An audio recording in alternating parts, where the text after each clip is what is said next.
So I wrote this book called A Better Financial Plan, How to Significantly Improve Your Finances Without the Help of Wall Street. How's that sound? Let me kind of pick on traditional planning. You think I'm passionate about everything I talked about thus far? Yes. The vein comes out of my neck. This is what I'm most passionate about. But this is an hour and a half conversation that I'm going to condense into 10 minutes, probably 15, but it's worth it. Here's why you need to read this book. So here, who do you want to be? Couple A, couple B? Now really, let's talk financial planning. Forget products for a second. Let's be serious. What's the goal with financial planning? The goal is to be couple B, isn't it? I have 4 kids. I want to leave them a lot of money, but only when I'm done with. Who agrees with that? Wait, who here is living frugally to give all their money to their kids? Okay. This might not appeal to you. No, really. So the idea is to become couple B. Everybody wants to spend and enjoy. Everybody focus. So what we've talked about this so far tonight is accumulating wealth. Yes? That's important. But I think just as important is how do you spend and enjoy it? Would that be just as important? Most people don't have a plan to do that. I'll just get the biggest bucket of money. We'll figure it out later. Here's how I can prove. Everybody thinks they're going to be couple B.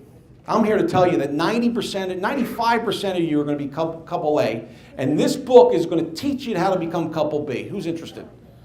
Okay, let me make my point. Oh, you think? Yeah, who thinks they're couple B? Tom, I know you're couple B. Tom, Phil, okay, you're couple B. There's a few of you that are couple Bs here. Let me make my point that most of you are going to become couple A. You got $1 million. I don't care if you got 500,000. I don't care if you got 10 million. You got this nest egg, and let's say you're 65 years old. What's the number one fear of elderly people when they're retired? Is it death? Running out of money. Agree? So how much of the million should you spend each year? Let me save time. You don't know. You don't know. It's got to last until when? When does it have to last till? Death. You don't know what that's going to be. Not just your death, but the death of you and your spouse, assuming you're married. So you got 65 grand. She's 65 years old. Do you get more aggressive or conservative with your money when you retire? All right. So you thought you were getting 8, 9, 10%, but now you're getting 3, 4, 5. Okay.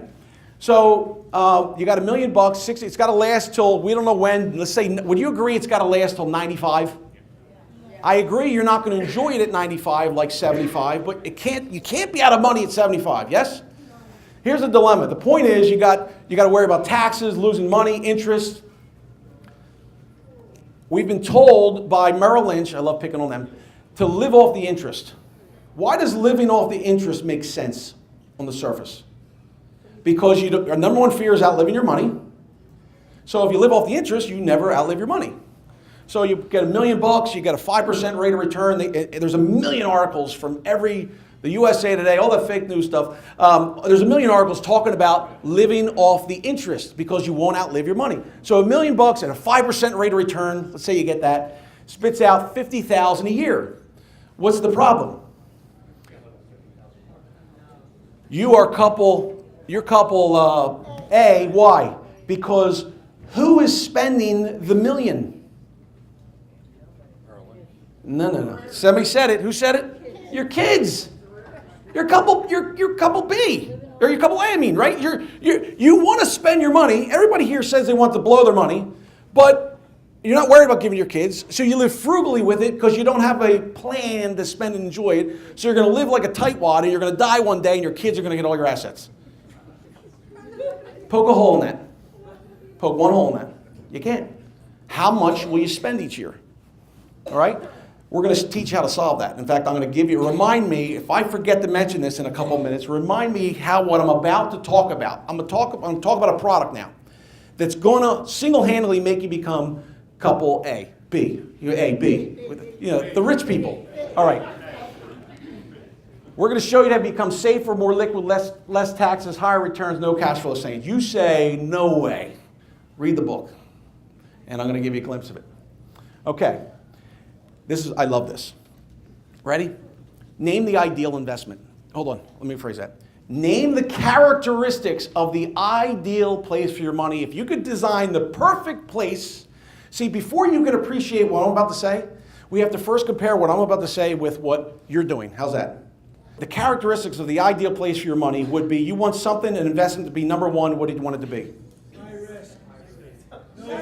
Right? Who said safe? Right? What else? High yield, safe. What else? No taxes. No taxes. There's one big one. I'm thinking of another one. How we do? Safe, liquid. Who wants liquidity? Good returns, tax-free. Would this be ideal? This would be ideal. What is the number one thing that you've been told the last 30 years to put your money into for retirement? 401k, right? IRA. That's the number one place. Yes? Okay.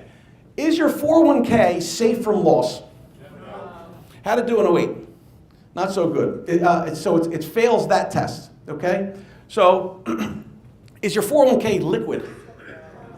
Let's put your money into a vehicle you can't touch for 30 years. Who does that? All the sheep do it. Okay? So it fails that. Is it got good returns? Well, it depends. I'm going to say half the time it does. You see, the bunch of bull that you've been told is, oh, well, put your money into the market because the market has a 100-year track record of earning 8, 9, 10%. We've all heard that? Raise your hand. Who has a 100-year time horizon to invest your money? Nobody. You all have 20, 30-year windows, correct, to invest. And there's plenty of 20 or 30-year periods of time the market hasn't moved.